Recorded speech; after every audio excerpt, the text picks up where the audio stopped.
Глава Ингушетии проинспектировал ход строительства социально значимых объектов в Назрани. На каком этапе работы? Он шуткой достигал серьезных целей. Накануне не стало нашего коллеги Руслана Чахкиева. Авария унесла жизни сразу двух молодых людей. Любая операция, не выходя из дома, и в один клик. О портале госуслуг в деталях.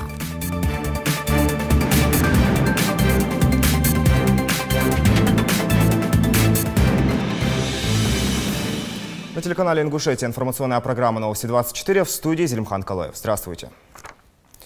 Школы, детские сады, больницы, дома культуры. В Ингушетии продолжается строительство социально значимых объектов.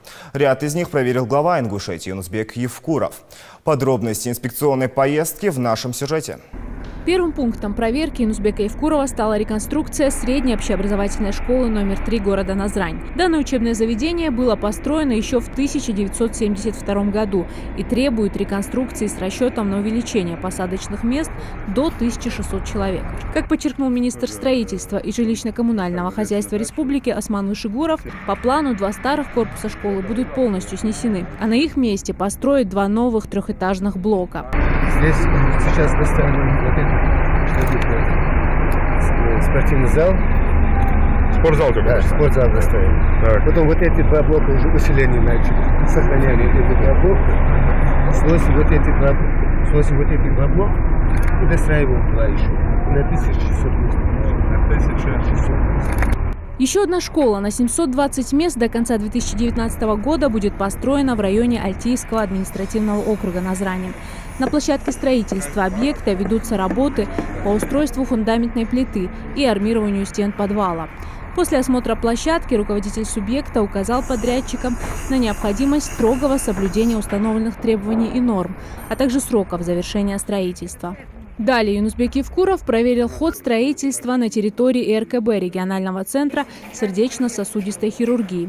Нынешнее отделение находится в приспособленных помещениях и имеет в распоряжении всего 70 койко-мест. В новом отделении будет установлено современное оборудование, которое позволит оказывать помощь в проведении диагностики и оперативного лечения ишемической болезни сердца, инсультов, тромбов вен, пороков сердца.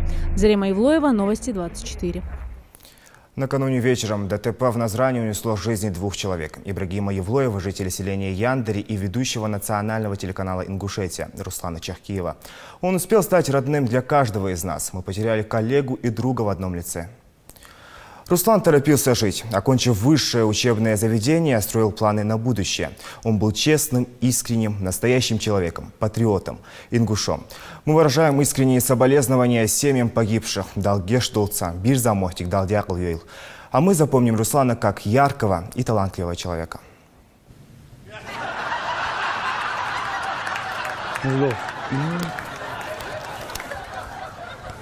Ассаламу алейкум, добрый вечер, дорогие друзья. В эфире программа Prime Time с Русланом Чахкиевым. Своим жизнелюбием и позитивом он буквально ворвался в телевизионную жизнь. Он не боялся быть настоящим, непосредственным, в общем, самим собой. Для многих людей он так и остался непонятым и неуслышанным. Его проект в одночасье стал самой рейтинговой программой на канале «Ингушетия», ведь по ту сторону экрана телеведущий Руслан Чахкиев буквально разговаривал со своим зрителем, юморной, жизнерадостный и такой простой. Я хочу там как-то сделать лучше. Просто не все понимают, может быть. Так, если не все понимают, я не могу всем говорить. Можно отвечу сначала? Давай, отвечу на вопрос. Я не должен ко всем подходить и говорить, что я так хочу делать, то вот так хочу. Я просто покажу, а пускай потом будет судить. Свою жизнь Руслан всегда мечтал связать с журналистикой. Он был в числе абитуриентов, которых глава Ингушетии отправил поступать в Московский государственный университет имени Ломоносова на факультет журналистики. Будучи студентом престижного вуза, вернулся в республику и стал автором и ведущим программы Prime Time. Идея столицы Тамары мне пришла в голову, когда я прочитал небольшие брошюры истории грузинской. Минувшей ночью Руслан Чахкиев с другом Ибрагимом Евлоевым погибли. Страшная авария произошла в Назрани в районе центральной мечети. Их Камри врезалась в КАМАЗ-мусоровоз. Грузовая автомашина ехала впереди. По предварительным данным, у КАМАЗа отсутствовали стоп-сигналы, мигалка и светоотражающие элементы, которые должны были быть на спецтранспорте. Все обстоятельства ДТП сейчас выясняет следствие. В результате данного дорожно-транспортного происшествия водитель автомобиля Toyota Camry и его пассажир Чахкиев Руслан скончались при доставлении ИРКБ города Назрань. Водитель автомобиля КамАЗа не пострадал. По данному факту следственным отделом ОМВД России по городу Назрань проводится проверка. Виновник ДТП будет установлен в ходе проведения следственных действий. В доме Чахкиевых сегодня многолюдно. Проводить в последний путь Руслана собрались родные, близкие, друзья и коллеги. Все, кто знал и любил телеведущего. Многие до сих пор не могут поверить, что жизнь молодого и такого талантливого парня так внезапно оборвалась. Руслан дигзем сагор, дагвегтом бабцо, дагештолт, фирземет дягал хай. Ханз тохайвач маке, коллективы балхари анвацар. Диша телевидение дагвежбе. Диша. Это вах улуж макевацер. Оно комбулер замсагмор. Эгер халадардак. Вах улуж сак. Что дакастач. Руслан мне как сын был. Я его знаю с 9 лет. Когда ему было 9 лет, он пришел в коллектив. Парень был замечательный. Я был уверен, что, зная, что есть такие ребята, не жалко было бы умереть мне, потому что я знаю, в каких руках остается Ингушетия. Что тут можно сказать? Очень много молодых парней сейчас умирает. Самое страшное, но для меня это личная трагедия, то, что случилось с Русланом. Я знаю, что он был перспективный, как сын народа, как профессионал, как журналист, как хореограф, как работник культуры. И он очень любил людей.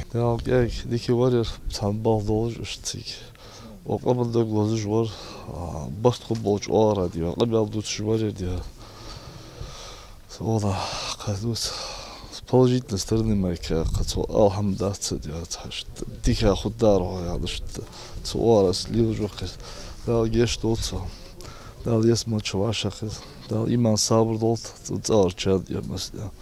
У него было так много идей, которые он мечтал воплотить. Ценил свою республику, искренне любил свой народ. Постоянно повторял, что каждый из нас должен оставить свой след. Свое последнее интервью на канале Ингушетия Руслан дал программе «Доброе утро». Слово «си» для ингушей является понятием, которое вкладывается с самого детства. Для нас это честь, уважение, достоинство. Любой жизненный путь надо пройти с достоинством, что я постараюсь сделать. Мы еще долго будем приходить в себя после случившегося. Руслан Чахкиев навсегда останется в нашей памяти таким же веселым и жизнерадостным.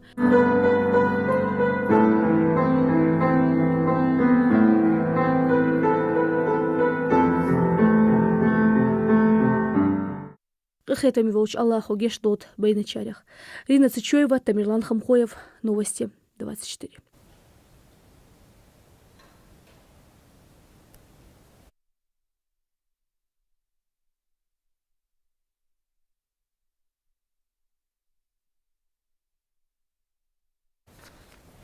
Их задача выполнить приказ и остаться незамеченными. В эти дни мы чествуем военных разведчиков.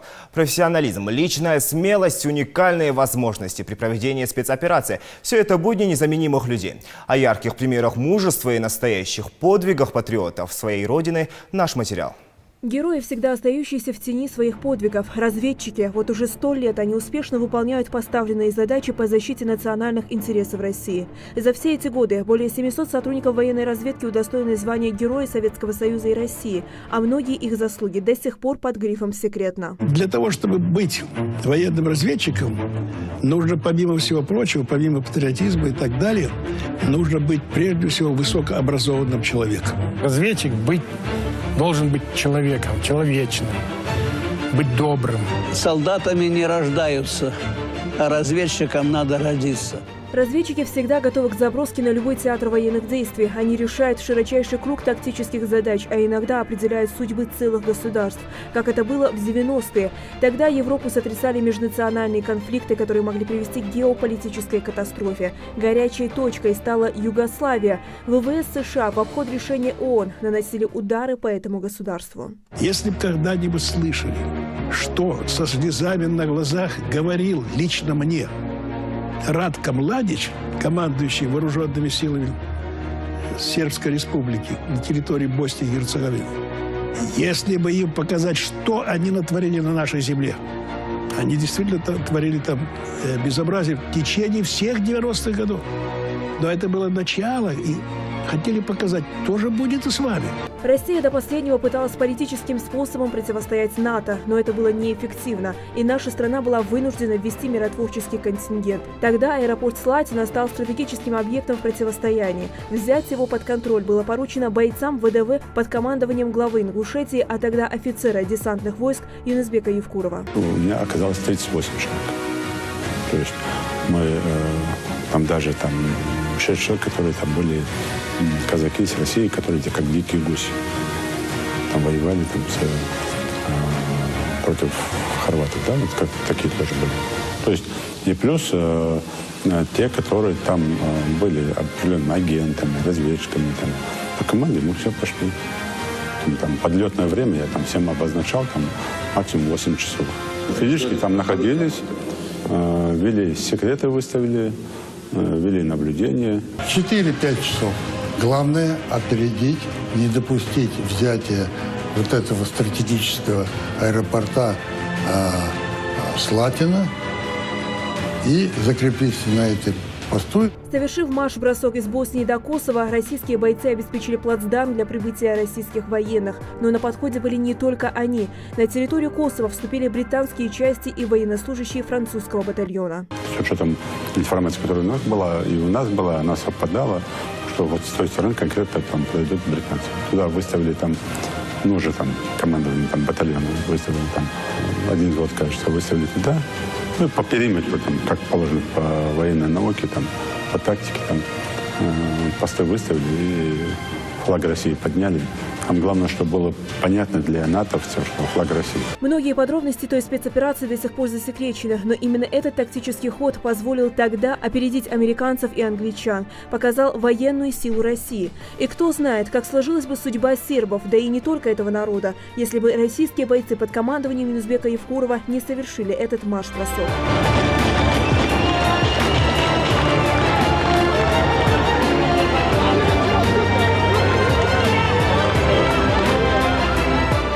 За этот подвиг Юнусбек Евкуров удостоен высшего звания Герой России, а уникальный марш-бросок на Приштину вошел в учебные пособия.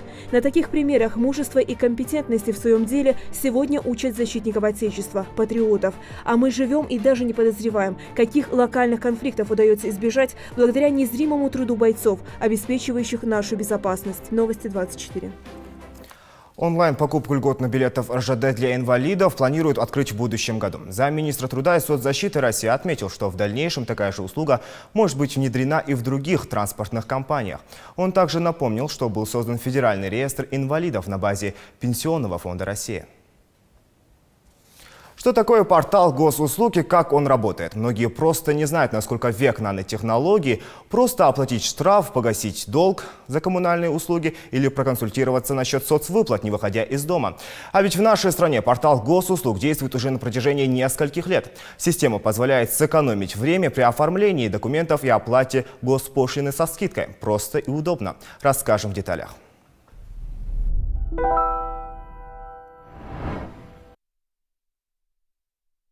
Проще, чем кажется, девиз портала госуслуг. Оформление загранпаспорта, регистрация недвижимости, брака, предоставление субсидий, а также оплата штрафов или ЖКХ. Всего более 30 тысяч государственных и муниципальных услуг предоставляется, не выходя из дома. Теперь не нужно ездить из одного конца города в другой, стоять в длинных очередях, заполнять бланки, а затем повторять изначальный маршрут, чтобы наконец оплатить госпошлину. Интернет-ресурсы настолько широко охватили все сферы деятельности человека, что многочасовую рутину можно решить за считанные минуты.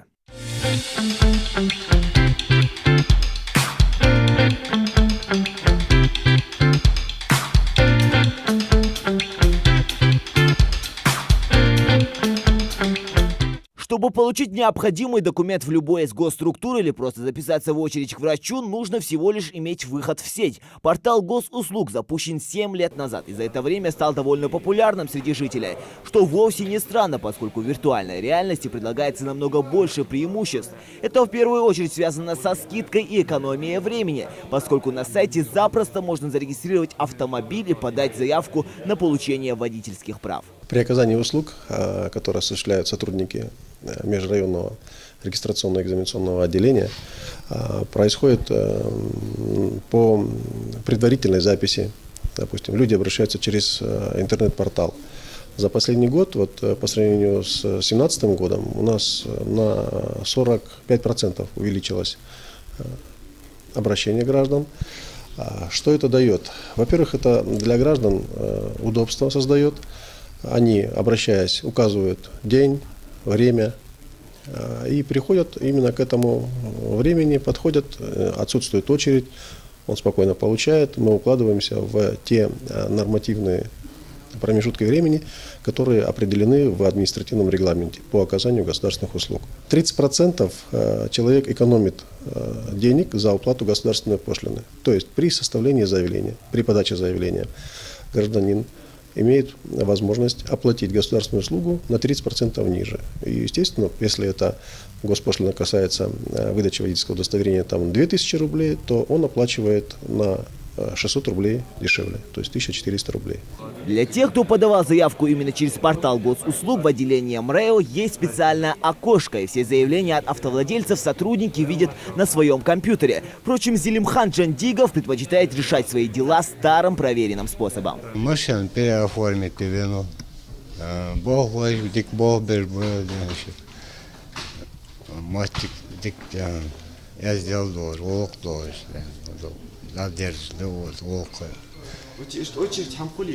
Очередь, он еще нах очередь, дальше я сделал папу, да Бог.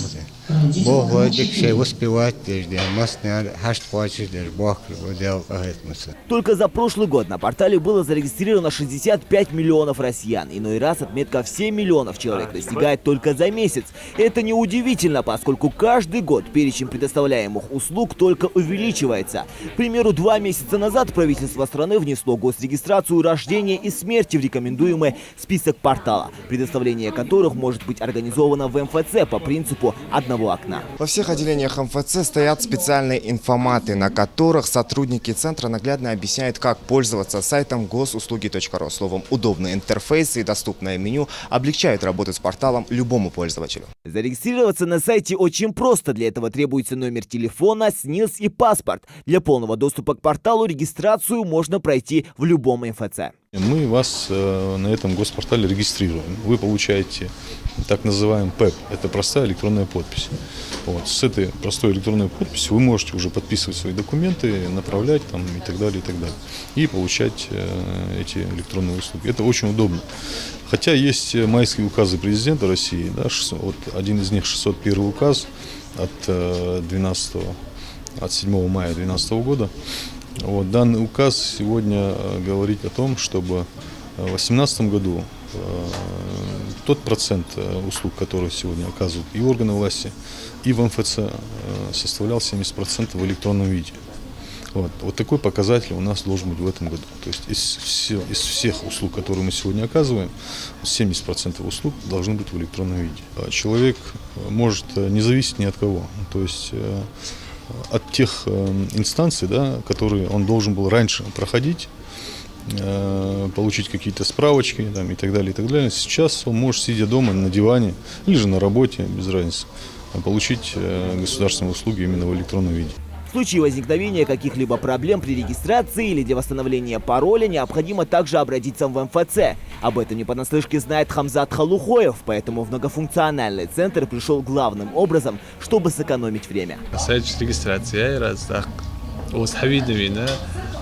паспорт подтвердить официально дука возможность, госуслуги подключать его.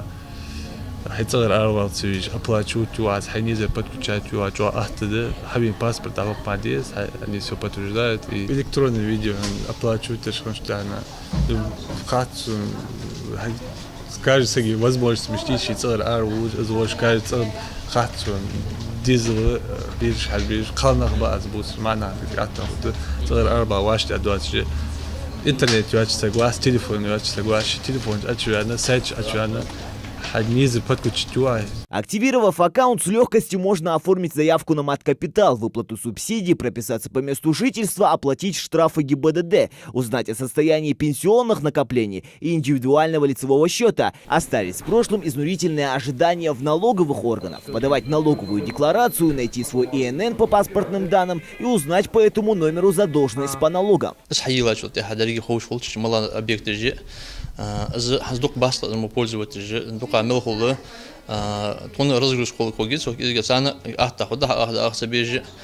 Дехиси объект мохлит, на территории объекта дехиси бяхахул. Госуслуги узхавина, то разобраться, даже санна, что разобраться, более того, хаахцевиж, что мало вопрос, мало налог тихай, дороги информации, личный кабинет узхавина налогу.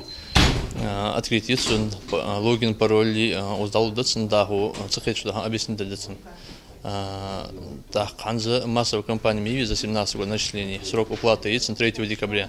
За срок чахиол, будет появление срок чахиол, же хат охожна, хат бяхашей личный кабинет, через личный кабинет оплаты, я чу хат вен узем. Все разобраться, что отдохнул, сюда хоп пенежетлу. Не выходя из дома, можно получить и новый загранпаспорт. Для этого на портале нужно заполнить заявление на оформление. Все предельно просто. Одно из основных преимуществ этого способа подачи заявки – отсутствие очередей, да и обработка данных в электронном варианте проходит намного оперативнее. Госуслуги.ру. Правда, в МФЦ, несмотря на все виртуальные площадки, многолюдно. Предоставляемые госуслуги теперь из около 215 сократились до 182. Другие 33 просто были не востребованы. Однако в этом году появились и новшества. Начали оказывать услугу выдачу заграничного паспорта 10-летнего. Вот. В целях реализации данных нормативных документов мы провели конкурсное мероприятие, закупили оборудование.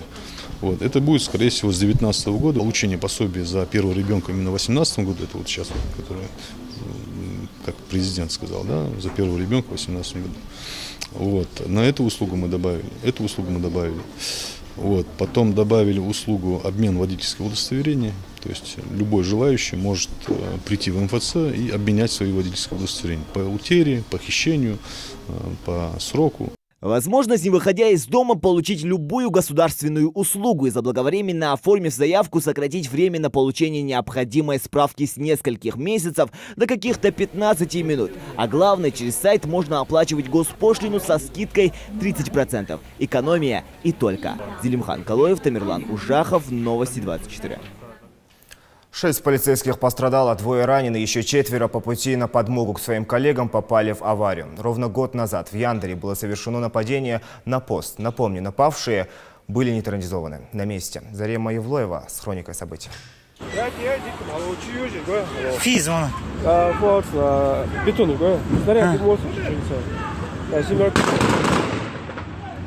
В этот осенний вечер Ингушетия, которая уже давно забыла подобные теракты, снова содрогнулась. На часах 17:30.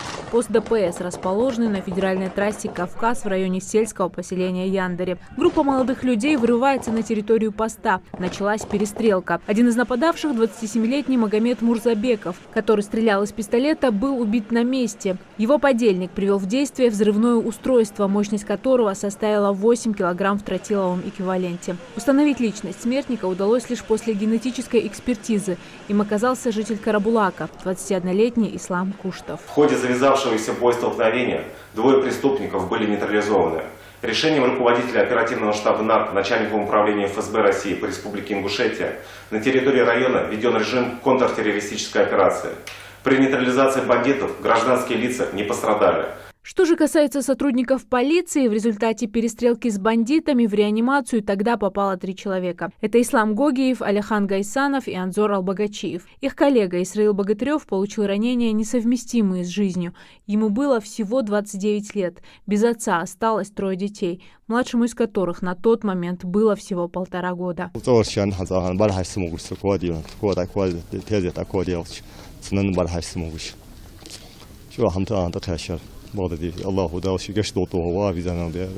В этот вечер пострадало еще 4 сотрудника правоохранительных органов, которые направлялись на помощь к своим коллегам. Полицейская машина, которая ехала к месту ЧП по тревоге, попала в ДТП. Дежурная часть позвонили и сказали, что на пост напали, нападение. Мы ехали туда на подкрепление. не доезжая до поста, не знаю, что там было. По-моему, нам не уступили дорогу. Вот, все, больше ничего не помню. После нападения пострадавших навестили глава Ингушетии и министр здравоохранения. Юнусбек Евкуров поручил Минздраву транспортировать больных в иногородние клиники, если в этом будет необходимость. Надо Москву закрыть? Полностью все, помощь оказана, пока необходимости нет, потому что все сделано. После нападения в Яндере и Икажево был введен режим КТО. Правоохранители возбудили уголовное дело по статье 317 «Посягательство на жизнь сотрудников правоохранительных органов» и статье 222 «Незаконное хранение, ношение оружия и боеприпасов». С того страшного события прошел год. Некоторые из пострадавших до сих пор проходят реабилитацию, а в доме погибшего Исраила Богатырева в эти дни многолюдно. Родственники раздают сах и вспоминают близкого человека. Зарима Ивлоева, Лейла Гайсанова, Зелимхан Калоев, Новости 24. Министерство просвещения России планирует ввести обязательный единый государственный экзамен по истории после 2022 года. Об этом заявила глава ведомства Ольга Васильева. По ее словам, решение уже принято. Введение экзамена временно откладывается, поскольку в 2022 году обязательным станет ЕГЭ по иностранному языку. Напомню, в июне этого года министр отметила, что необходимо увеличить число ЕГЭ, обязательных для сдачи в российских школах. Сейчас учащимся необходимо сдать минимум 3 экзамена – математику, русский язык и 1 по выбору. Пожар, дым, гарь, суета. Подобные ЧП практически будни людей, чья профессия призвана спасать человеческие жизни из самого пекла. Кто эти бесстрашные профессионалы и как выбирают этот сложный, но необходимый для нас с вами путь? Амина Бокова решила во всем разобраться на всякий пожарный. 15:45 на пульт диспетчера поступил очередной звонок о пожаре. 30 секунд на сборы и вперед на место ЧП. Каждая потерянная минута в пути может стоить человеческой жизни. С начала октября в Ингушетии зафиксировано десятки случаев пожара. В Назране, селениях Далаково, Нижние Очилки и Нарки-Барсуки. Недавний пожар в коммерческом здании в Назране не стал исключением. В эпицентре события оказался командир отделения Назрановской пожарно-спасательной части номер 1 Магомед Костоев. Спасать жизнь для него и его товарищей призвание. А ведь пожарным Магомед стал совершенно случайно. Я не жалею, что я работаю в пожарном охране, так как помогаю людям, реагирую в ситуации. Приходишь на помощь помогающим. Пожарная опасная профессия, поэтому подразделение ведется жесткий отбор. Попасть сюда может далеко не каждый доброволец. Хорошая физическая подготовка – один из основных критериев. Это связано с тем, что пожарное оборудование зачастую не самое легкое. Например, полное оборудование пожарного весит до 30 килограмм. Горящий дом, там где задымление. У нас здесь воздух, дыхательный аппарат сжатым воздухом. И есть кислородные баллоны, это называют даск. Когда воздух доходит до красного, это 50-55 бар. Вот. Начинается. Вот это дает сигнал, что вам необходимо, надо покинуть зону задымления. Начинается один счастливчиков, которые все же прошли отбор, всегда с построения и проверки личного состава. Порядки здесь прямо как в армии. И каждый сотрудник должен строго следовать приказам, которые ему отданы старшим по званию. Ведь от этого будет зависеть успех всей операции. Выездить разных табонных, скрытых хулц, сача, мышкетыш хулц. Разен, честь движения, ну, бег бацняха.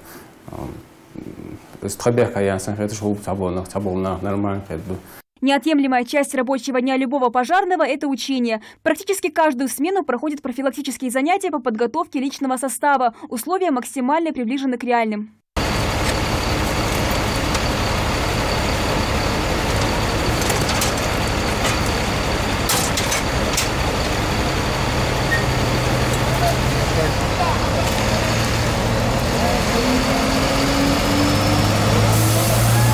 Первые спасательные команды собирали еще в Древнем Египте и Римской империи. На Руси бороться с пожарами начали с конца XI века. Официально считается, что профессия пожарный в России возникла 30 апреля 1649 года. Именно в этот день царь Алексей Михайлович издал указ, в котором назначил ответственных за пожарную безопасность. Сейчас бригады пожарных есть в каждом регионе. Несмотря на постоянный риск и напряжение, которое рано или поздно сказывается на психике человека, молодые люди продолжают вкладывать все силы в это нелегкое дело. Пожарно-спасательный колледж ежегодно выпускает десятки специалистов, готовых рисковать каждый день собственной жизнью, чтобы спасти чужую. Амина Бокова, Светлана Томова, Новости 24.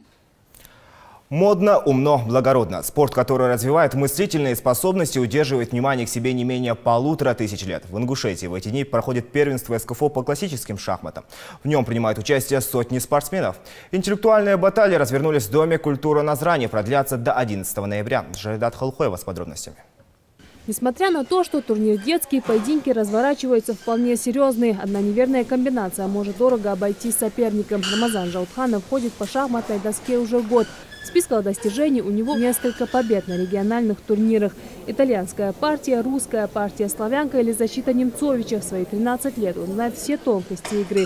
Как поставить мат своему сопернику и какой ход лучше сделать. Я очень хотела сюда прийти, чтобы поиграть с сильными шахматистами. Я решала задачи 5-10 в день, и я хочу, чтобы у меня был большой опыт.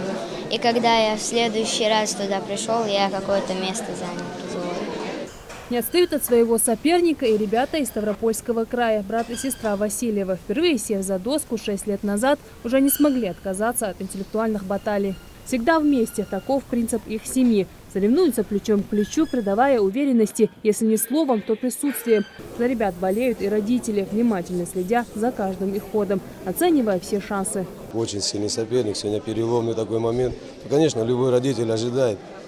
Хотелось бы пожелать детям при этом противостоянии все-таки сохранять мир, дружбу, взаимопонимание. Это мое пожелание каждому ребенку.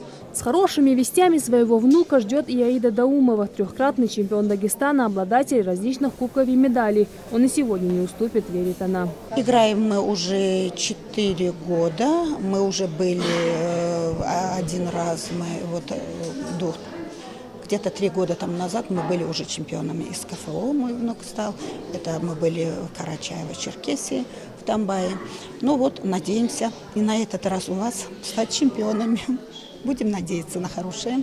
Достойное место среди участников занимают и наши ребята. Хамзат Асмиев к первенству СКФО готовился с особой тщательностью. Заниматься шахматами начал полгода назад, но уже успел стать чемпионом республиканского турнира в возрасте до 9 лет. Помимо чемпионата республики играл еще на фестивале «Башня Согласия», в турнире «Надежды Кавказа». Поэтому мальчик с опытом, хотя и такой маленький, играет очень усердно. Я уверен, что будет шахматистом профессиональным.